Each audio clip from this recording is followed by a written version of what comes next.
Okay, welcome to the Bergren Forum, everyone. Thank you for coming. We just have one announcement.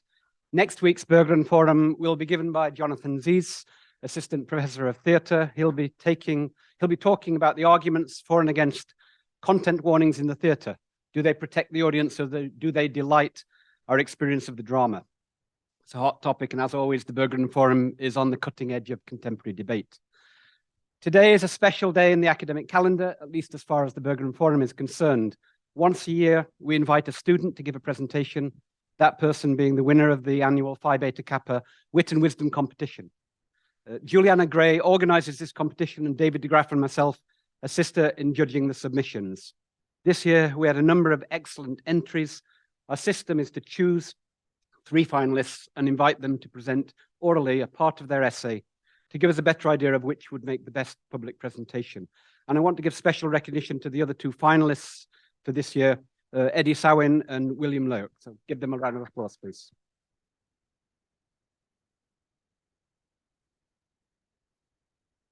The winner of this year's Wit and Wisdom competition is Monica Nowik.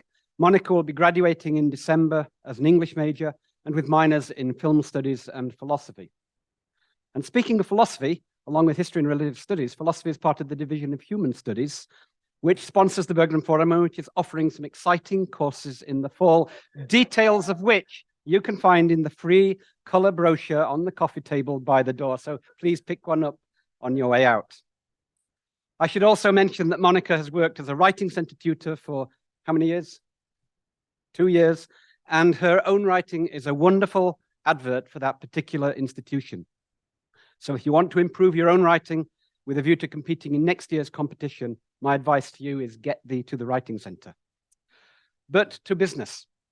In addition to the incomparable honor of being invited to give a Bergren Forum, Monica also receives a cash prize of $250. So if you'd like to come and collect that, Monica. Thank you.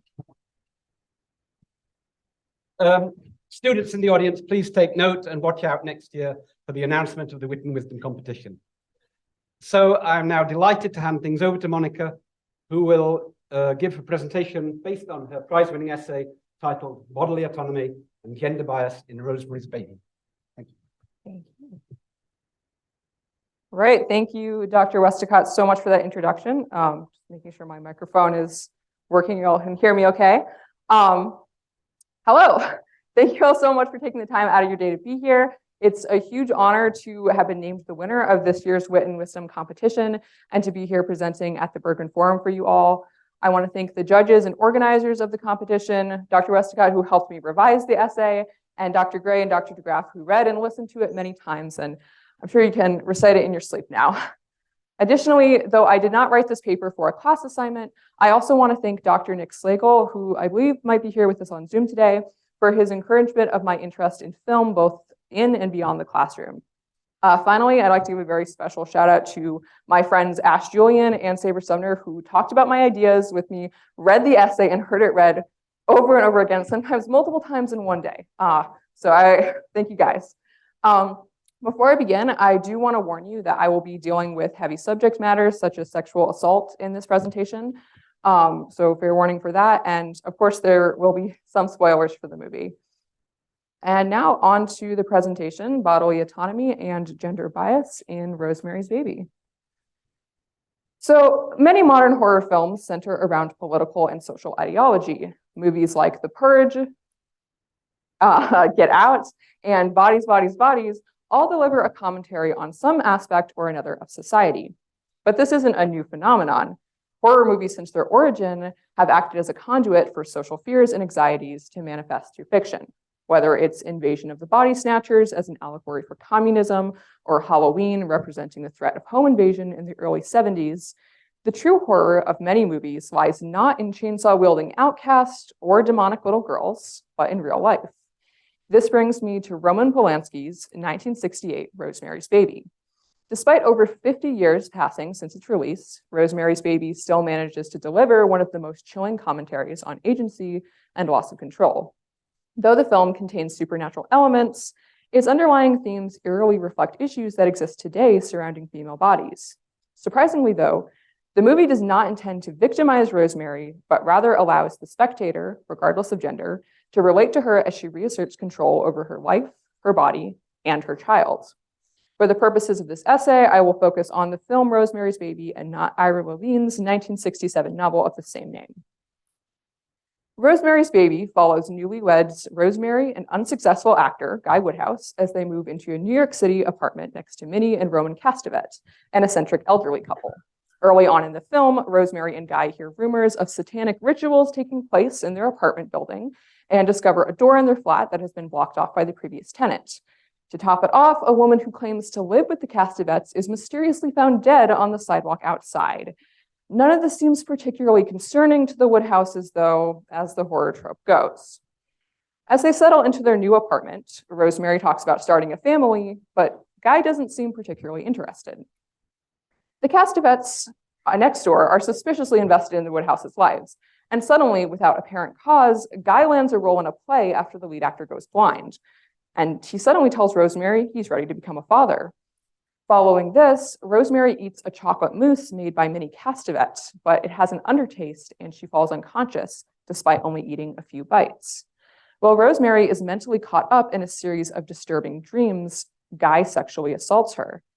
He faces no repercussions for his transgression, and Rosemary, upon realizing what's happened, becomes incredulous and distressed, to which Guy replies, "It was kind of fun in a necrophile sort of way." Yikes. This interaction barely even results in an argument, with Rosemary only half responsive, saying, "We could have done it this morning or tonight," but finally she just lets it go. Marital rape was not criminalized in the United States until 1993, a mere 30 years ago. Historically, it was considered a man's right to have sex with his wife. Her consent was irrelevant, and the term rape would not have even been used within the context of marriage. In the scene from Rosemary's Baby, Rosemary, emotionally and physically damaged from the assault, only expresses discomfort at the situation. She doesn't have the vocabulary to verbalize what her husband just did. She says she dreamed someone was raping her. Later, it's revealed that Satan, manifesting somehow through Guy, is the assaulter. And while there are many interpretations of how much of Rosemary's dream is really happening and whether Guy is fully culpable for the rape, he does enable the assaults. And from Rosemary's perspective at this point in the film, since Guy frames himself as the perpetrator, Guy must be her rapist. And yet she does not directly accuse Guy of the rape. Rosemary, aware that she's been victimized, but unwilling or unable to voice this, doesn't consider going to law enforcement. But had she done so, she would not have been met with support in the 1960s. Rosemary, at least on the surface, appears to recover from the assault quickly. She tries to broach the subject with Guy while he practices for his acting part, but he shuts her down. He says he's just distracted with his career and kisses her to end the conversation. Guy's total dismissal of Rosemary's feelings and refusal to engage with her in conversation demonstrates that he sees no crime in what he's done, even showing pride in it. He gaslights Rosemary into believing that her rape is no big deal, so she's unable to validate her experience. Rosemary then goes to the doctor for a pregnancy test, and within the next few days, receives the news that she's officially pregnant, which she reacts to ecstatically. Once aware of her pregnancy, Guy and the Castevets pressure her into seeing a doctor of their choice, who is more old-fashioned than the younger and more modern doctor that Rosemary initially sees. Rosemary agrees to this, but in her consultation with Dr. Saperstein, he tells her, "Don't read books, don't listen to your friends, and no pills." Instead, he recommends that Minnie Castevet make Rosemary a special drink every day. Minnie insists the drink contains nutrients, but when asked what's really in it, names a few ingredients, and then, vaguely, some other things. Sort of like when you check the ingredients on Lipton tea and it just says other natural flavors. Rosemary begins to experience intense pain and lose weight instead of gaining it, but Dr. Saperstein refuses to prescribe her medication, telling her the pain is perfectly normal and that it will go away. It doesn't. Modern viewers will recognize the gendered phenomenon of medical gaslighting. Male doctors have a long history of misattributing women's symptoms to hysteria, women's troubles, and other terms that do little, if anything, to get to the root of what may be a serious illness. More recently, according to a 2019 survey conducted by Today, about 1 in 5 women say that a healthcare provider has dismissed their symptoms, And a 2014 study conducted by Newman-Toker et al. In affiliation with Johns Hopkins University found that odds of cerebrovascular misdiagnoses were lower among men than women. Additionally, the World Health Organization found that approximately 810 women a day died in 2017 worldwide from preventable causes related to pregnancy and childbirth.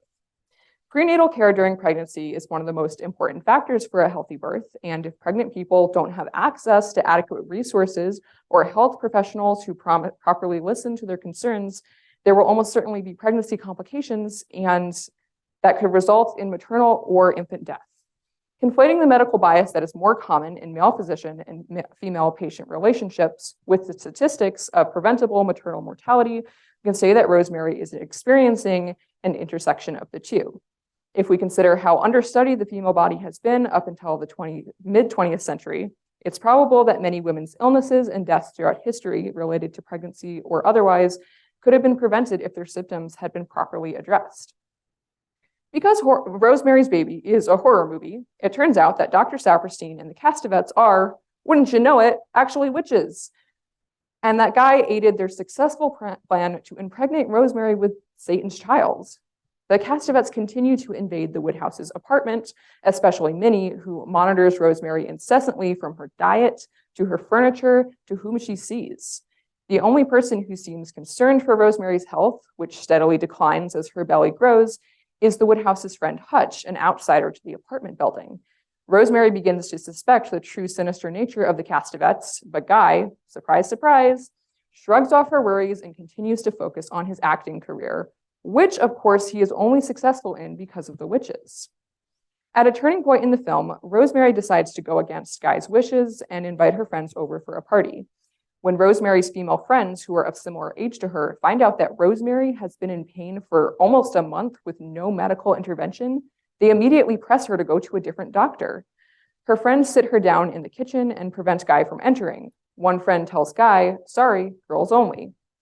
This gathering of all women, guarded in a traditionally domestic room, is one of the few points of the film untainted by anxiety and danger. In the absence of invading and rapacious masculine forces, there's a sense of safety. After the party is over, Rosemary tells Guy she wants to get a second medical opinion. Guy says, "It's not fair to Saperstein," to which Rosemary responds, "What are you talking about? What about what's fair to me?" Rosemary's outrage and disbelief may resonate with a lot of women. Guy assigns her a responsibility not to herself, but to outside entities, as if Rosemary owes anything to him or Dr. Saperstein. As the time comes for Rosemary to give birth, she goes through a brief period of well-being where she feels healthier and can feel the baby moving. When she goes in for a checkup close to her due date with Dr. Saperstein, though, she realizes that Dr. Saperstein is also involved in the coven of witches and runs away. She goes to her first doctor, Dr. Hill, for help and begs him to protect her from the witches, but without her knowledge, the doctor calls Guy and Dr. Saperstein to take Rosemary home, landing Rosemary once again in peril. Though the young and modern Dr. Hill would at first appear to be a force of good, he communicates with the men in Rosemary's life, not Rosemary herself, about her struggles. He is unconsciously complicit in controlling Rosemary by not believing her and not getting her the help she requests. A study published in the Journal of Experimental Social Psychology by Storage et al. In 2019 showed that the bias of assuming men are more intellectual than women was consistent across participants, regardless of gender, in both adults and children. Women have to work harder than men to be respected, who are often respected before they prove anything. In cases like Rosemary's, where her side of the story is undermined by Guy, this unintentional authority difference is likely at play. Dr. Hill initially offers to help Rosemary, telling her that he doesn't believe in witches, but he does believe that there are crazy people running around. He allows Rosemary to confide in him, showing her that he may not fully believe her, but that he is taking her seriously. And he promises that he will try to get her into the hospital to have her baby. Yet, fully aware that Rosemary distrusts her husband, the doctor calls Guy anyway, intentionally betraying Rosemary's trust. Whatever he hears from Guy and Dr. Saperstein, he deems more credible than what Rosemary herself told him, though he has no context for the situation and a good basis, I would think, for suspecting domestic abuse. In this scene, Rosemary wakes up from a dream to find that Dr. Hill is not keeping his promise.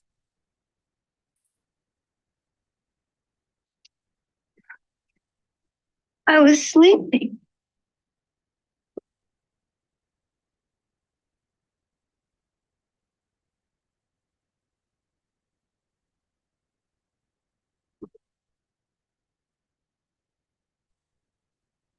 Come with us quietly, Rosemary.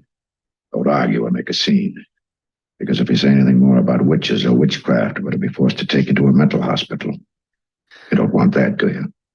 So put your shoes on. We just want to take you home. No one's going to hurt you. For the baby. Put your shoes on.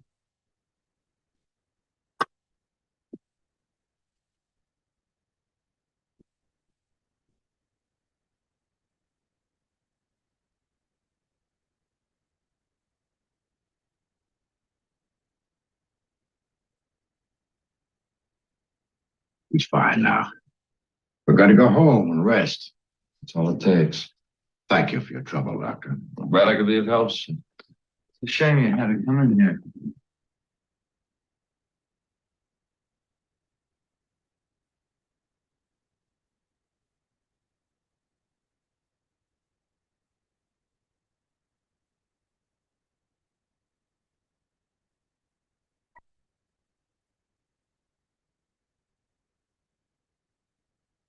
Dr. Hill, as he says, doesn't need to believe in witchcraft in order to help Rosemary, but he does need to believe in her.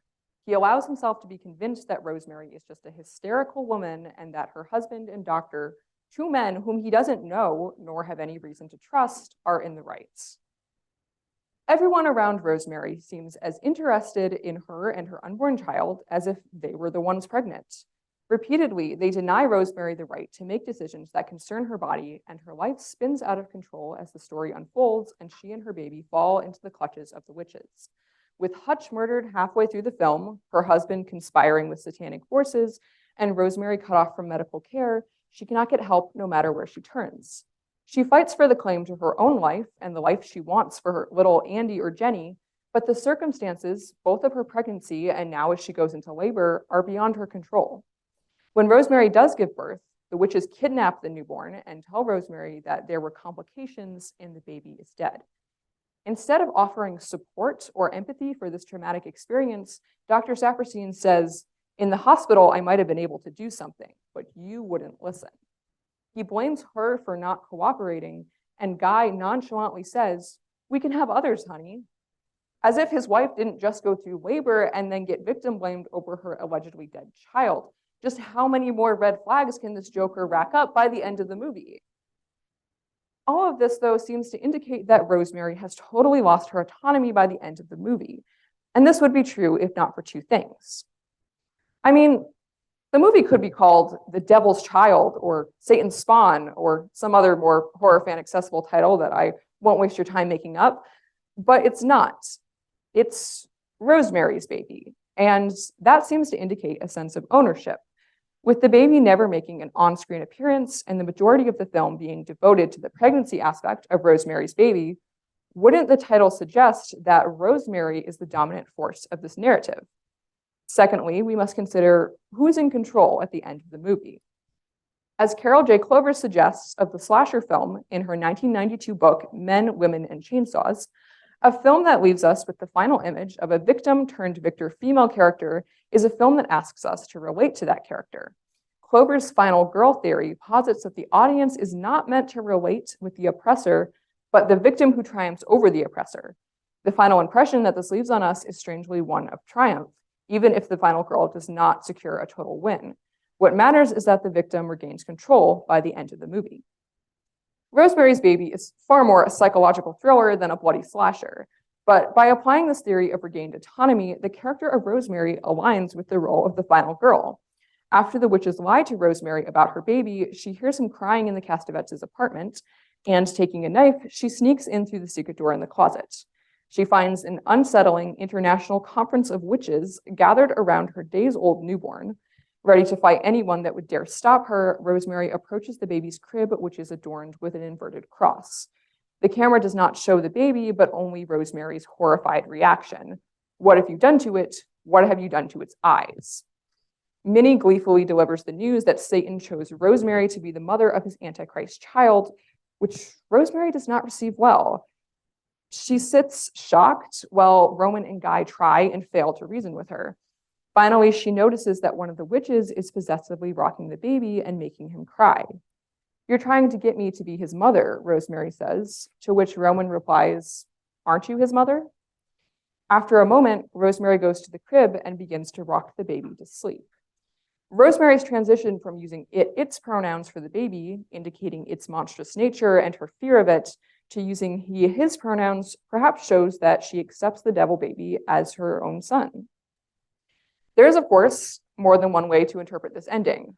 From one perspective, Rosemary has been raped, denied autonomy of her pregnancy, and forced to not only bear the Antichrist, but raise him and be a mother to him. Perhaps out of fear for her own safety, she concedes to a motherhood that is far different from the one she imagined for herself. She gives in to what the witches want and becomes part of the satanic plan, to whatever end that may be.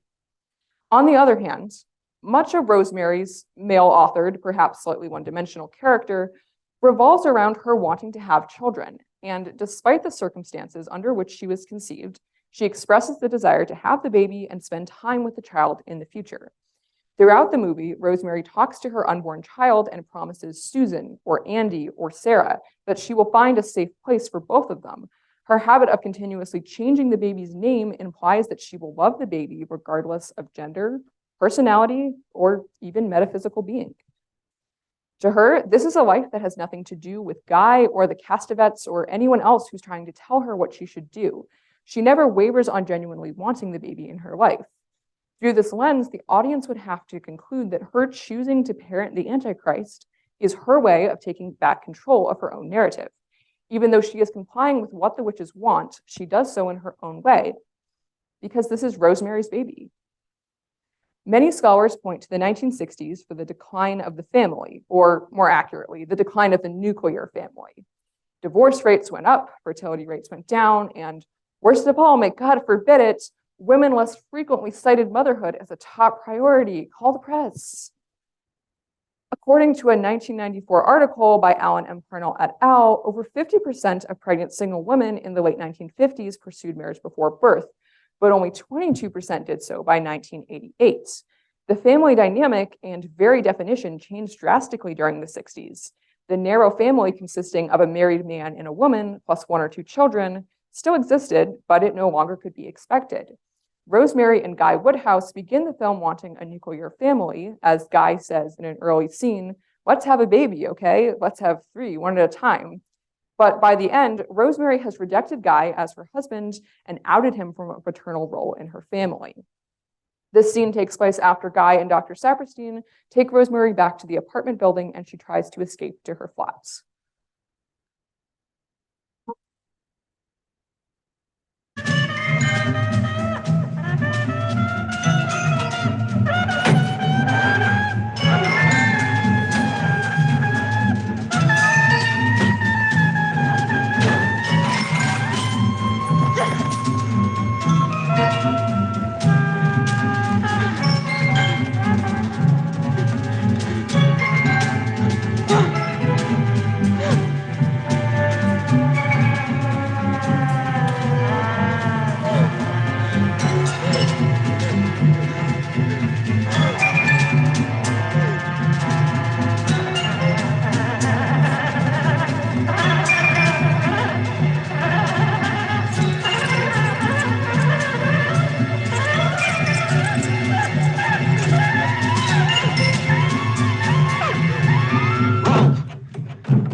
Come on, open up, Ro. Go to hell! Come on, honey. No one's gonna hurt you. You promised them the baby! No, I Get didn't out! promise them anything. What are you talking about? Promise who? Rosemary. You're a You man. too! Don't- Get away!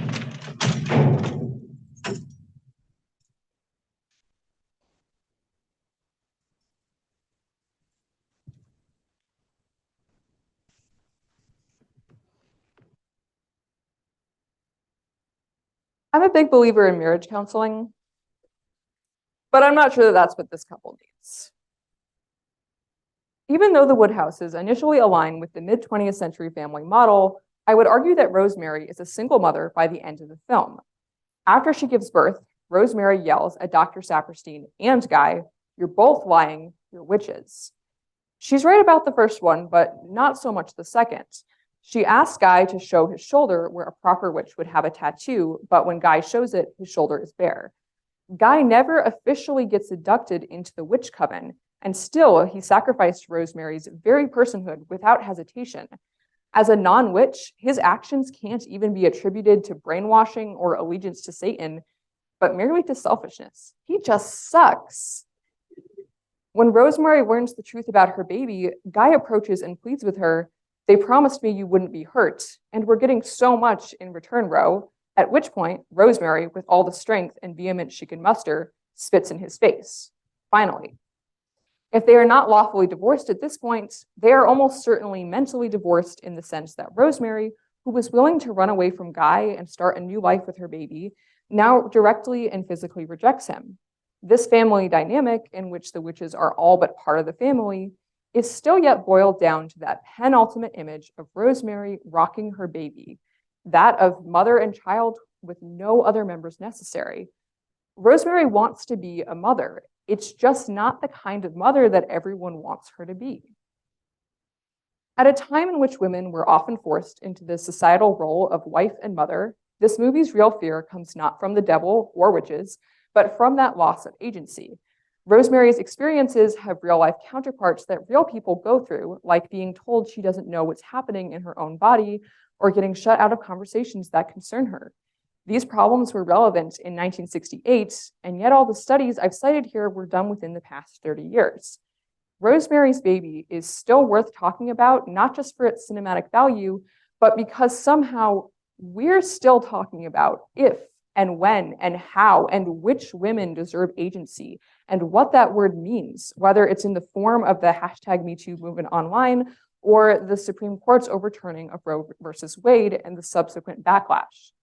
Rosemary reclaims control, but at what cost? Why in a just society should anyone need to reclaim control rather than just having it in the first place? And when we talk about what that control looks like, why are we excluding those whom it actually concerns? Rosemary's Baby may be one of the all-time greats when it comes to horror movies, but through its lens of witches, Satanism, and supernatural forces, it's also a social commentary that provides a starting place for these multifaceted conversations surrounding gender, bias, and autonomy. Thank you.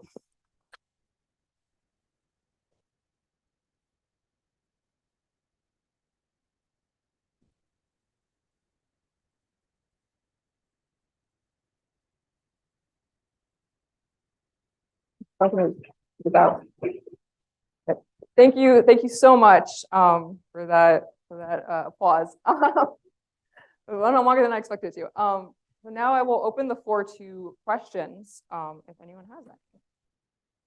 And we'll use the microphone for the benefit of people.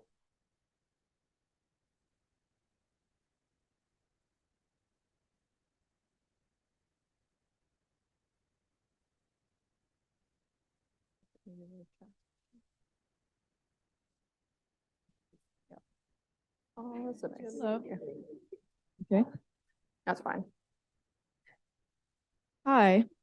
How could the director being a rapist affect his movie on women's bodies and their autonomy and rights to their bodies? Yeah, that's a, oh yeah, repeat the question. Okay. So the question was, how could a director, Roman Polanski, who is a rapist, make a movie that provides such an interesting commentary on autonomy and pregnancy and rape and all these different elements? And I think it's a case where he probably didn't realize what he was doing.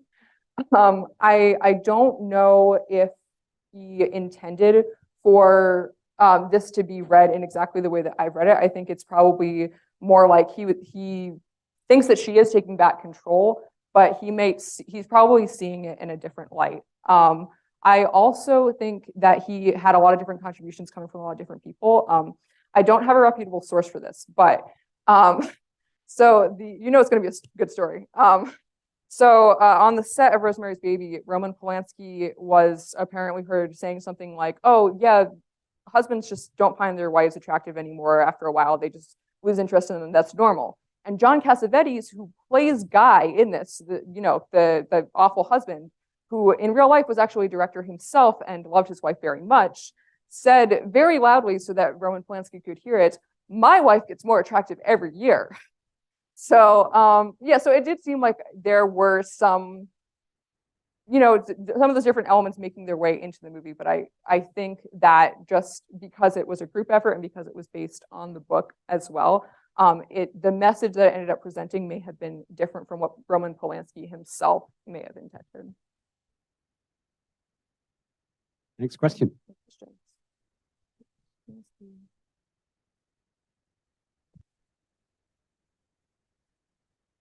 Monica, this was awesome. Thank you so much. My question is a little bit about your process. So from your opening slide, it was clear you know a lot about horror films. So I wondered why this one stood out to you, and if you could just say a little bit more about how you arrived at the project, and if you have any recommendations for like next films we should watch this weekend after Rosemary's Baby, I would love to know that too. Thank you. Hey. Yeah, so I wrote this piece in a shorter form for a Fiat Lux News article in October of 2022. And at that time, and we still are having a lot of conversations about topics related to autonomy, especially in terms of pregnancy, because of the Supreme Court's overturning of Roe versus Wade during the summer. So we kind of came back into the semester thinking about that a lot. And I don't remember if I had rewatched the movie or if I was just thinking about it a lot, but I was like, I would just like to write something about it just to look at it through this lens. And so I had written it, and that was about 2 pages. And then I was encouraged to submit to Wit and Wisdom, and I was like, what the heck? I'll just add some more to this. And yeah, and I think it's just because I think that horror is one of the best ways to view society at any given point in time. I believe it's far less about, watching people get cut up or, all these different things that you see in horror movies. I think it's not so much about being scared. It is in a way, but they're also just a really interesting historical thing to look at, especially since, this movie is very old and it's kind of representing a lot of those spheres at the time. But what I thought was interesting is that, like Invasion of the Body Snatchers, and a lot of movies at that time, which were just like, allegory for communism bad, are maybe more relevant to that time period. But everything in Rosemary's Baby is very relevant to what we're talking about right now. And so I think that was what mainly interested in me, and it just being a movie that I really love, despite who made it. One of those rare occurrences. So yeah, as for recommendations for horror movies, I cannot think of anything off the top of my head. That I can think of a lot of horror movies, but I'm not sure what I would recommend going off of Rosemary's Baby. But yeah, so I guess that's all I'll say for now. I'll let you know if I think of any recommendations. Thank you. Becky. So number one, thank you. This was really terrific. My husband and I, this will date me, saw the first release of the film, but I'm going to point out that it was before the film rating system. So the film was advertised as no one under 18 admitted, which of course pushed a lot of people under 18 to want to go see it. But it was probably the last time I was carded, But the reality of the time, I think also, first of all, it was before Polanski did the deeds that became public.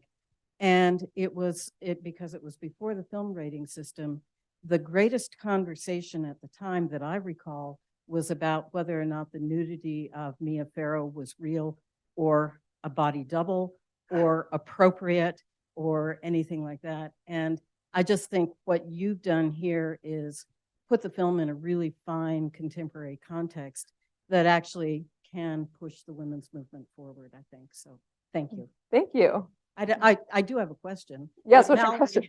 Valerie asked it, and that was why this film, because I think it's a really excellent. Hope I answered both of your questions. Gary. the women's movement really gets going in the 1960s. Betty Friedan's book, I think, was published, if I'm not mistaken, in 1963. This movie, I think, am I correct? It came out in 1968, maybe? Yes. Are you aware of any of, the kind of analysis that you have offered, gender-related analysis? Was there anything like that, to your knowledge, back during the 1960s? Wait, so can I be correct? Anything concerning the women's movement? Right. No. An analysis of this movie, given the fact that the women's movement had already begun to kind of change attitudes generally toward the relationship between the sexes. So like in this movie, like, is it like kind of responding to some of those things? Yes. Yeah. And I'm not, I am not as much of an expert on this movie as I am on, let's say, the making of Jurassic Park. But because I was more concerned with what was actually on the screen. But I think that there are definitely a lot of pointers to that. There's, I was actually talking to Dr. Gray about this. Rosemary's haircut that she gets partway through the movie is her pushing back on like a lot of the stereotypes. And I wasn't alive in the 60s. But I know that women's styles changing was also something that was talked about a lot. And Becky, I think, like you said, like Mia Farrow's nudity in the movie was a big deal because it's just how should women look was very important, I think. And I think we still are talking about that. And so I think like her haircut and the way that she's dressed, she kind of dresses like a child, which, knowing what we know about Roman Polanski, there's could be a lot more that goes into that.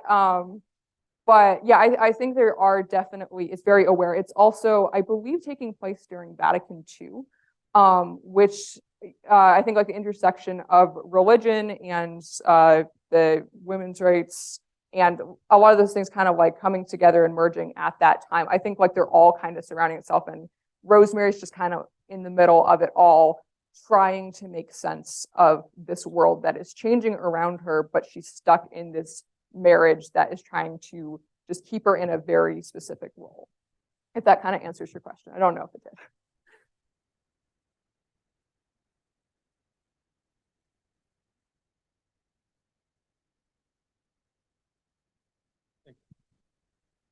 So I was kind of also wondering, maybe while making this, did you think of like maybe any other maybe underlying themes maybe that could have been applied here, or what other ideas would there possibly have been in this film? Like a different reading of this film? Yeah. Yeah, I think that there's definitely a lot. I was looking around online for basically just screenshots for this presentation. And during that, I came across some really interesting opinion pieces that a lot of other people have written about this movie. And it turns out that my take is very unpopular. A lot of people watch this movie and they think, okay, it's made by Roman Polanski, this really horrible guy, and it shows this woman basically just being completely controlled and then just having to be submissive to the control. And I think that that also is a valid reading of the movie. I think that it does present those problems, but I think that just this, because this is the way that I've chosen to read it, that's how it comes across to me. There's a lot of other things I wish I could have talked about more in this movie. The religious themes, the more like what's going on in the world, like how what I was talking about before, like her haircut and how she's dressing, and Guy's part in this I think is really interesting. So I think there are different lenses to view it through, but this is just the one that I thought was most relevant and that I was most interested in. And I'm giving the presentation, so. Hi, Monica. I really enjoyed your presentation. Thank you. Just wondering if there's any, if you have a website or a podcast or any other ways where we can hear your takes on movies.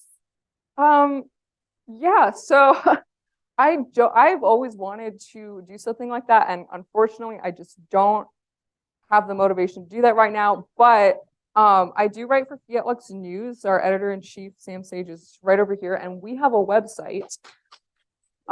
Yes, which you should check out.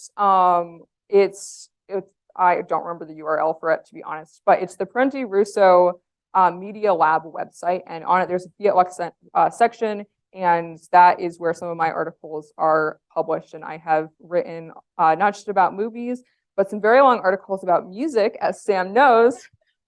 So yeah, so my work is there if anyone wants to read that more. Yeah, thank you. Thanks for a great presentation. Thank I'm you. curious, have you read the book? And if so, how different from the book is the movie? I have not read the book, and I would like to at some point. I read the summary for the book, though, like a kind of blow by blow of it. And it's actually, I was surprised it's very similar. Like they didn't change a whole lot for the movie. What I would suspect is that it's more about just like what lens is this being viewed through for the book over the movie. And I don't know if that's for better or for worse. But no, I have not read the book. Monica, I read, because I just watched Rosemary's Baby 2 days ago. I read that Roman Polanski thought when he made the movie that he had to stick completely to the book, that he didn't have license to go away from it. Really? I didn't read that. That's what I read. Yeah. I mean, yes. I mean, it seems like it. Like it seems pretty close to the book. Honestly, maybe that's a good thing. Ira Levin either did the screenplay or he was an on-set advisor to what was going on. But it was decades ago that I read the book. I did read it before I saw the movie. And it struck me as one little bit of difference is that Rosemary found the apartment. And of course, that was a woman's job in a married couple at that time anyway. But even that notion that they ended up in the situation they did because she found the apartment, loved it, and really wanted it. Yeah, I think that is present in the movie. Roman Polanski did write the screenplay, but Ira Levin probably was an advisor on the set, but I'm not 100% sure. Any other questions? Monica, I think it's interesting, and thank you. It was fantastic. How our view of witches, not maybe of satanic cults, has changed since then. You know, maybe a much more positive image of witches, and how that book and stuff is playing on that old, horrible image of them. So that was one thing. Another movie that this, reminds me of a, slightly more recent is the Stepford Wives, where there's that whole same conflict too between a woman and being betrayed by her husband, but then wanting the child or keeping the child. What is the movie? The Stepford Wives. The Stepford Wives. I haven't actually seen that. Anyway. I'm a bad horror fan. I'll have to put that on my watch list. Yes, another movie about witches that's very good that has some of these same topics is The Witch, which is more recent. So that is also a recommendation. I think, was there a question over here, Andrew?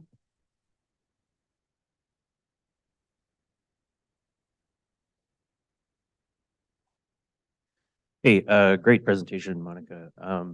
It's got me thinking a lot about these threads you're putting together and maybe other films of the time, like Psycho comes to mind, and the woman represented in that movie. And then like a slew of slashers that come in the decades after this, like The Mother, not necessarily a slasher, but The Mother in The Exorcist or The Big Sister in Halloween. And would you agree that this basically just sets up like, not just this one movie and this one theme that you're describing, but does it set up this like drop in the bucket for Hollywood to just be like, oh yeah, perfect.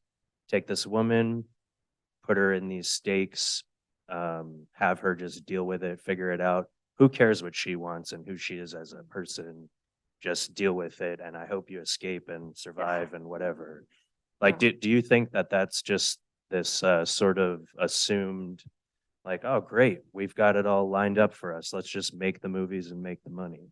Yeah, that's actually a really good question. So, so the question is like, does Rosemary's Baby just kind of set the playing field for all the movie studios to be like, yeah, let's abuse women on screen now? And I think it's part of that. I don't think it's completely. I don't think it was like the catalyst for it in a way. Dr. Slagle is probably correcting me in the chat as we speak. But as far as I know, I don't think it was a catalyst for that. I think Psycho definitely was one of those because it's much more slashery than Rosemary's Baby, which is a psychological thriller, much like The Exorcist, and kind of focusing on women, and in a similar way where you're watching the female body go through a lot of pain.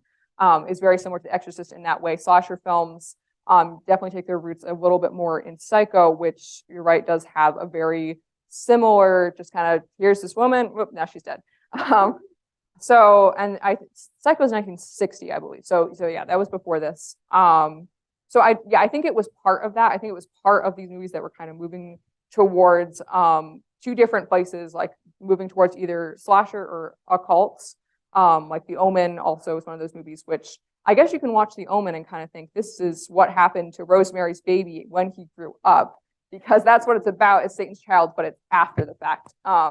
And so I think, and that's why I think Rosemary's Baby is interesting, because it takes place, you never see the monster. It takes place before the monster is born. So yeah, so I think Rosemary's Baby is part of that, and it adds to that, but it's going a little bit in a different direction than maybe where the slashers were taking their root. But yeah, I would be interested in looking at that more.